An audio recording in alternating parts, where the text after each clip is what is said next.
जय झूलेलाल दोस्तों, मां मुस्कान आहूजा और तव्हांजो स्वागत आहे मुंहिंजे चैनल हुनर मुस्कान का ते। अॼु जी मुंहिंजी हिकु नंढी कोशिश आहे जंहिंमें मुंहिंजो साथ जेको आहे होजमालो जी टीम मां रोशनी और शिफाली ॾिनो आहे। त हिन वीडियो खे ज़रूर ॾिसजो एंड ताईं और पसंदि अचेव त लाइक ज़रूर कजो। अॼु त मुस्कान जी घर किटी आहे। ॾिसो हिन किचन क्वीन असांजे लाइ छा छा ठाहियो अथई। अरे जाम सुठियूं डिश ठाहियूं अथई। ॾाढी होशियार थी असांजी मुस्कान। हाय मुस्कान। हेलो। हाय, वेलकम। सची में ॾाढो मज़ो अची वियो, ॾाढो मज़ो कयोसीं। वाओ मुस्कान, हिन ब्रेसलेट मिसिस। वाओ, ॾाढो मस्त लॻे पियो। किथां वरितुव? अरे तव्हां ॿिन्हिनि खे त ख़बर अथव न, हे जॾहिं बि दुबई वेंदा आहिनि त कुझु न कुझु स्पेशल ज़रूर वठी ईंदा आहिनि। लकी थी रोशनी, लकी। हाँ, हिन सच गिफ्ट में। मिलंदो अथसि हिनखे। ॾाढो सुठो थो लॻे पियो पर।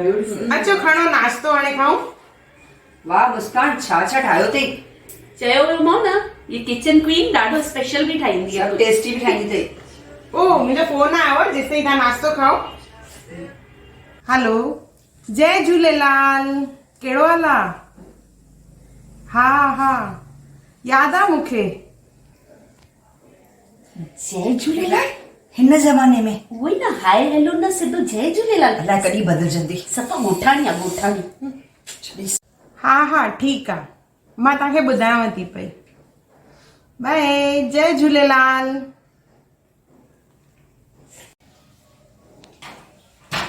छा मुस्कान, बदल हाणे ज़मानो बदिलजी रहियो आहे मुस्कान। हाय हेलो कबी कीअं जय झूलेलाल ॻोठाणी छो थी पई आहे हेॾी? जय झूलेलाल, उनमें ॻोठाणो कीअं थींदो इंसान? असां सिंधी आहियूं, असां सिंध छॾी आहे पर असां सिंधियत न छॾी आहे। और सिंधियत जेका आहे उहा आहे झूलेलाल साईं सां असांजे।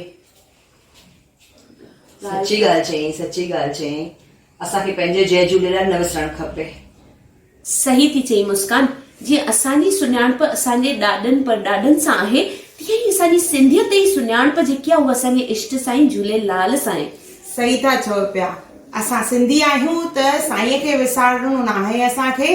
और हर टाइम ज़रूरी न आहे असां ॿियनि जो इंतज़ारु कयूं, भई साम्हूं वारो जय झूलेलाल चवे त पोइ ई असां जय झूलेलाल चऊं। न, शुरूआत पाण खां करणी आहे। हलो त मॉडर्न ज़माने जे हिसाब सां असां हली था सघूं पिया, पर पोयां छा चवणो आहे? जय झूलेलाल। ज़मानो बदिलजे थो पियो, उन सां गॾु असां बि बदिलजूं था, पर असांखे पंहिंजूं जड़ूं न विसारणियूं आहिनि। असांजा इष्ट देवता साईं झूलेलाल साईं खे कहिड़े बि हालत में न विसारणो आहे। घटि में घटि जॾहिं के सिंधीअ सां था ॻाल्हायूं त शुरूआत जय झूलेलाल सां ई करणी आहे। जय झूलेलाल। हिकु तव्हां सां निमाणी वेनिती आहे त जेतिरो थी सघेव इन वीडियो खे शेयर कयो और घर ताईं हिकु सिंधी माण्हूअ ताईं इहो वीडियो पहुचायो। कंहिंजे चवण जो इंतज़ार न कयो, या शुरूआत पाण सां ई कयो। ऐं पंहिंजे ॿारनि खे बि सेखारियो त कंहिं बि सिंधीअ सां ॻाल्हाइण महिल सभिनी खां पहिरियों जय झूलेलाल चवणो आहे।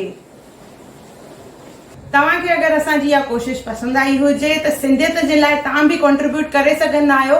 इन वीडियो खे जेतिरो थी सघेव शेयर कयो और घर ताईं इहो वीडियो पहुचायो, जीअं हर हिक खे ख़बर पए त असांखे जय झूलेलाल साईं चवणो आहे और विसारणो न आहे। और अगर वीडियो पसंद आई हुजे तो चैनल के जरूर सब्सक्राइब कजो। ये आहिनि होजमालो टीम मां शिफाली और होजमालो टीम मां रोशनी। इन्हनि जे चैनल के भी जरूर सब्सक्राइब कजो और जेतिरो थी सघेव शेयर कयो।